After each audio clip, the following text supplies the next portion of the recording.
And as he sang, the demons wept with joy, foreseeing the end of the long, dreadful task, and the defeat for which they hoped in vain, and glad release from the self-chosen doom, and return into the one from whom they came.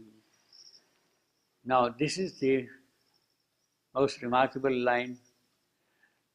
Narada is aware of it also, that those who have been intentionally or without their awareness opposing the entry of the divine in this creation are now happy to terminate their task, to call off the work which they have been doing. It is no more necessary to oppose the entry of the divine here in this creation. It had a certain purpose, the purpose is served, now we can retire and go back, go back. And that is what the demons are doing.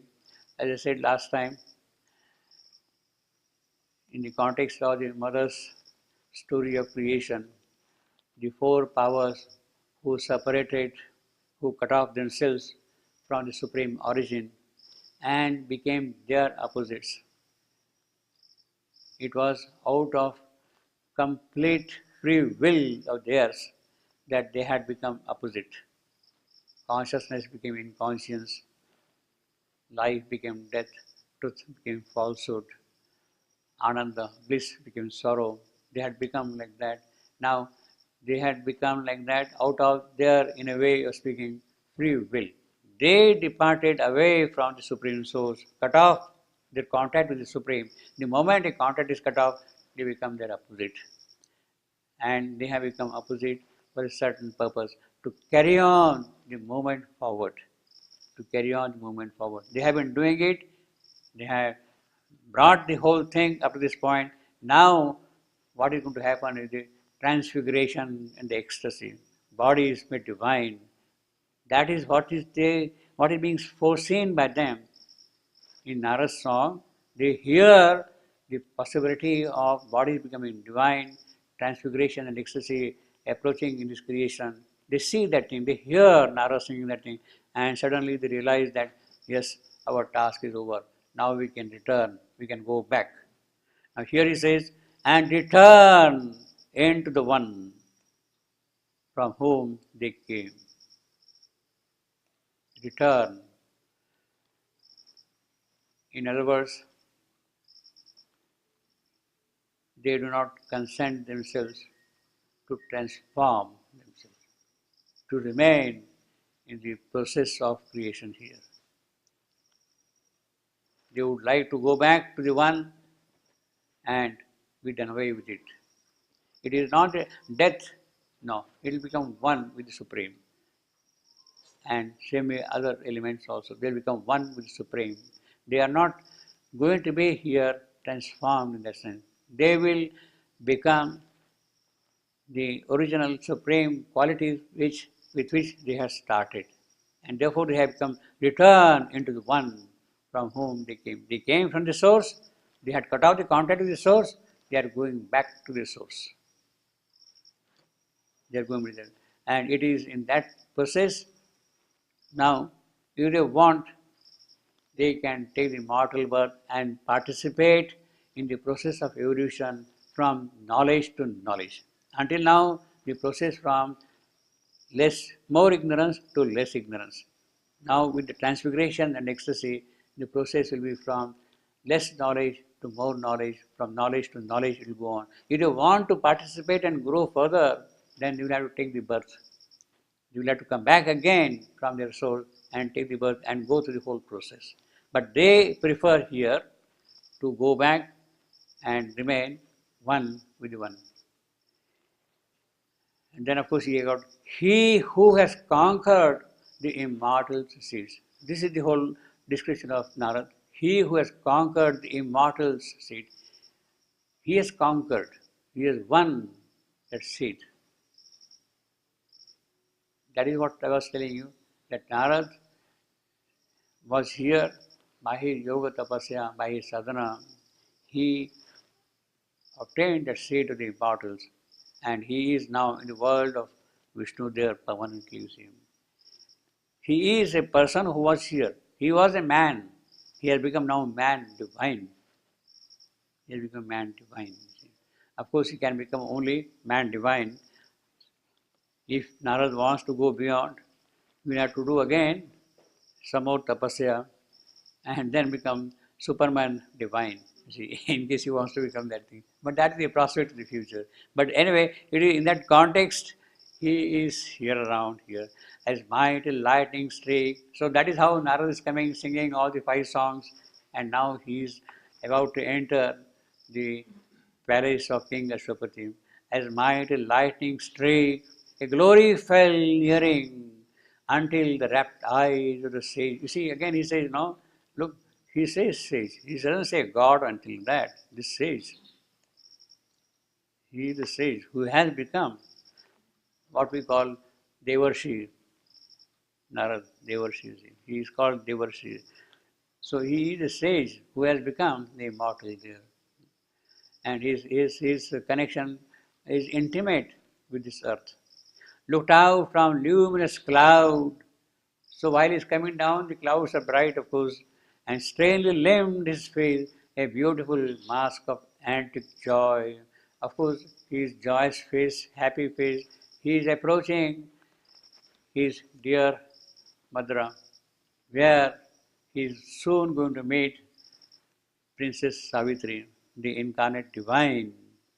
His urge, his interest, his anxiety, his wish is to be in the company of Savitri, in physical contact with Savitri, the avatar who has come here.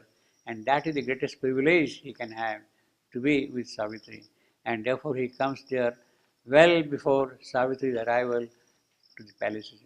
Nearing until the rapt eyes of age looked out from luminous cloud and strangely limned his face, a beautiful mask of antique joy, appearing in light descended, where arose King Ashwapati's palace to the wind in Madura, flowering up in delicate stone. So he has now described the whole palace, how it is rising up and all that thing. This is a very beautiful picture for you to draw painting. Yeah. Narad was a rishi, basically. Yes, yes, yeah, sage, yeah, sage, they say. A rishi, and then he went into the supermind. He couldn't Well, control he had not his gone to body supermind, here. yeah, no, no. As the mother says, she saw him, as Shivandu says, that mother saw him on the borderline between overmind and supermind, Yeah. So on this rishis side. at that point, they saw the supermind, but they could not. Yeah, beyond that, he cannot, yeah. They could not transform the body. No, he might have gone also in his spirit to supermind also, but as a person, his station is the highest station of overmind. And as I told you last time, it is fortunate that his station happens to be on the lower side, not on the upper side. If Narad had been in the supermind, he would not have been able to come to earth. He would not have been able to come to earth at all in this manner. To take a physical form for the supermind, that mechanism is not yet available. So if he wanted to transform his body, he would have to come back and take birth again. Yeah. And then start again from that and transform the body here. No, here he comes with a specific But purpose. in case, in future life, Yeah. now it is possible, he could transform his body. Yeah, that's right. He could transform, that's right. Now the supermind is here. Yeah. At that point it was No, he's not there, that's right. Yeah. Yeah. So that is how Monsieur Narad arrives in Madra. And then he is, of course, singing and chanting. He walks into the palace hall, and now the description is at a different level, of a different type also. There welcomed him the sage and thoughtful king in the palace hall in Madra. Welcomed him the sage and thoughtful king. That, of course, refers to Ashwapati, sage and thoughtful king. He is a rishi, and he is a king who is concerned about his kingdom. He is there for him, you see. There welcomed him the sage and thoughtful king. At his side a creature beautiful passionate, wise, aspiring like a sacrificial flame, skyward from his earth seat through luminous air. Now, this is the beautiful description of Savitri's mother. A creature beautiful, passionate, wise, full of human quality, yet wisdom is there. But at the same time, she is a flame of sacrifice. That intensity of aspiration is constantly there in her soul, and it is that which is rising skyward from the earth seat. Her psychic being is like a flame going up to the sky. Through luminous air, it is climbing up like that. That is the greatness of Savitri's mother. Although she is human, her soul is of a different quality altogether, aspiring like a sacrificial flame. So the Yajna Kunda is there, the fire is well kindled, and the tongues of fire are leaping to the sky constantly. Skyward from his earth seat through luminous air. So while he is in the palace, of course, Narad is offered a seat there. There is the king, and there is the queen there, and they are also on high seats. But these high seats are what? They are rising through luminous air upward to the sky. Skyward from his earth seat,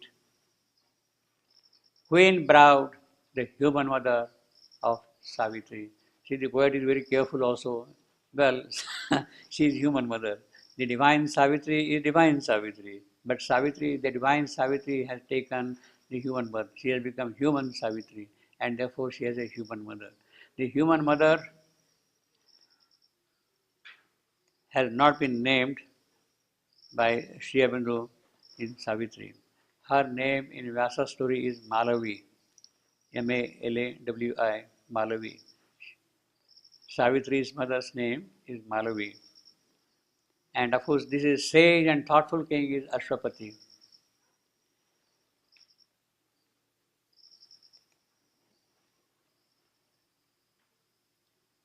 So that is the quality of Savitri's mother already. In fact, we will see more and more of her nature as we proceed in the canto here.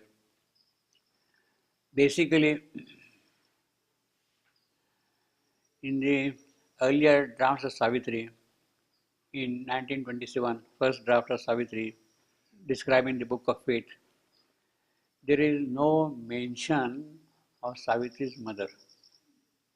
Sri Aurobindo did not introduce that character in the earlier draft at all, as is also we see in the Mahabharata story. The dialogue, the conversation is between Narad and Ashwapati. Savitri is standing there, but nowhere you see Savitri's mother there around, although she might be there. But this particular character, the extra character, a purposeful character, was introduced by Sri Aurobindo later, not in the first draft. The queen comes in the picture later on. And it's very beautiful, very rich also. Perhaps we'll see as we proceed further. So the queen browed, the character comes later on in the 40th draft, later draft, not in the first draft. There for an hour, untouched by earth's siege. So you are not disturbed at all by the worldly events, worldly skirmishes, worldly struggle, strife. Those difficulties are not there. Totally away from that. They are the royal host and Narad, they are in the palace hall, and Narad is singing to them for an hour. For an hour untouched by earthly song.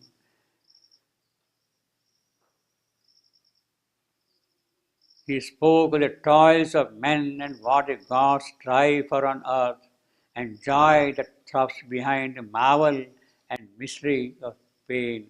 He had chosen the song of pain, the marvel of pain, the mystery of pain. He had chosen the song of pain while he is in the company of the royal host. He is singing to them the song of pain. So in a way you can say this is the sixth song Narad is now singing in the palace hall. Sixth song, the song of pain. And he is singing it for 1 hour. for an hour. He's singing for an hour. You see. Now, if you take this as a clue, then we can say that it's possible. Well, we can easily see that it means that Narad has come to the palace early morning at about 8 o'clock, and he is singing there for 1 hour. It means that about 9 o'clock. At 9 o'clock or so, Savitri enters in, and then all that dialogue, that conversation, that whole thing follows, and Narad leaves the palace exactly at noon. He leaves the palace exactly at noon. So, in other words, the session lasted from 9 to 12, 3 hours. And in fact, that is perhaps the length of the text also here, which takes about that much time, you see, to complete. See, in the end of the book,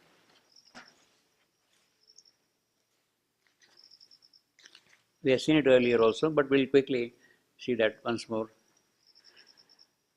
113.1. He spoke and ceased and left the earthly scene. Toward the end, now he is leaving the earthly scene. Away from the strife and suffering on our globe, he turned toward the spar of blissful home. A brilliant arrow pointing straight to heaven, the luminous body of the eternal seer assailed the purple glory of the noon. So he is going at the noon time, assailing the purple glory of the noon, and disappeared like a receding star, vanishing into the light of the unseen. But still a cry was heard in the infinite, and still to the listening soul on mortal earth, a high and far imperishable voice chanted the anthem of eternal love. So while he's going, he's still singing the song of love. So this is the seventh song Narada is singing while he's going back, you see. Chanted the anthem of eternal love. That is what he's saying. And he's going exactly at noon o'clock, it's noon. You see. So in other words, from an hour untouched by earthly siege till glory of the noon, it must be about 3 hours.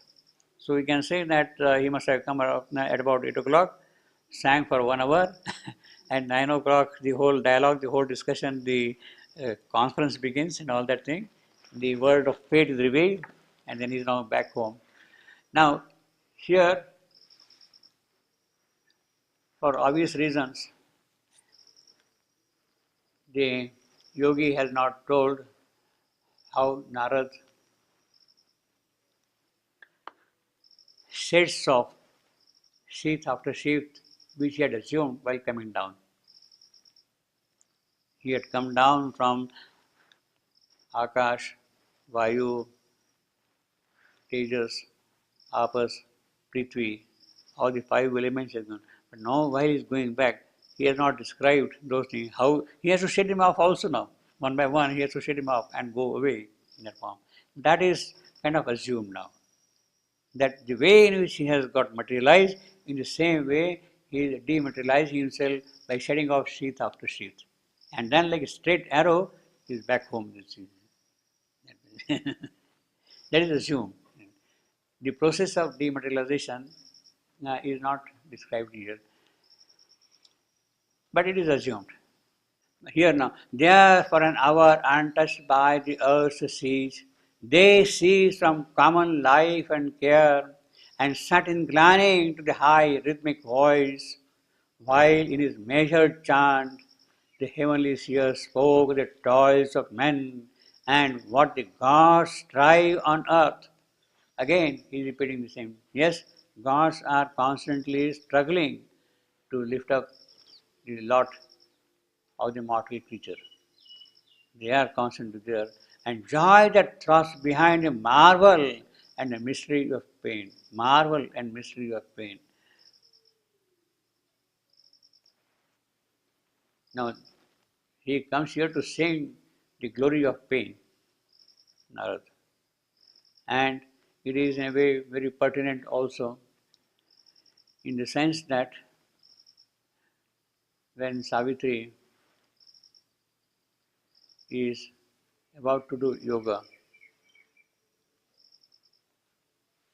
she is not certain what she has to do in the beginning. She is weighing different pros and cons, whether she should do this, she should do that, etc., etc. That we see separately. But later on, she realizes that it is the body's pain which is the crucial thing here, not any other grief, not any other grief. In fact, that is what we have also right in the beginning, in the first canto itself, 2.35.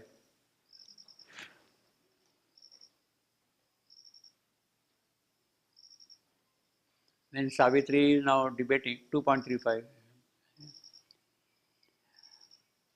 all came back to her, earth and love and doomed ancient disputants encircled her like giant figures wrestling in the night. The goddess from the dim inconscient born, about to struggle and the pang divine. He says pang divine. It is the divine pang, the divine pain which is making her awake. For what?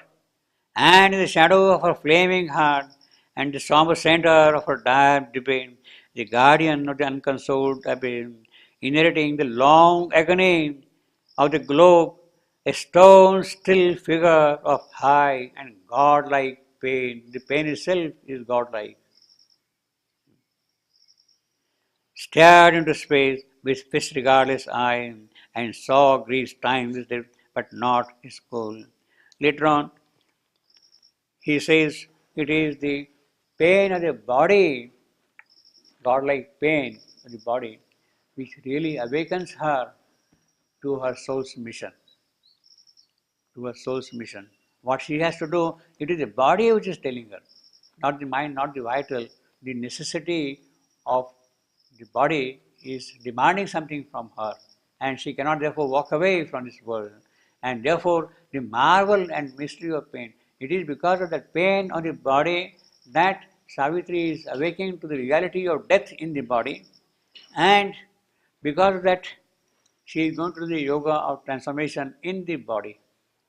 In other words, it is the godlike pain, this mystery of pain, which is prompting Savitri to do the physical yoga, the yoga of transformation. And that is a marvel which Narad is singing. Narad has already seen that thing. The whole problem, the whole crux is in the physical. If something has to be handled, it has to be handled in the physical. And therefore, he is singing specifically to Savitri's parents about the marvel and mystery of pain. It is not only a marvel, but also a mystery. How the pain has appeared at all in this creation, in the physical, that is a mystery. And he is unraveling that mystery to the host.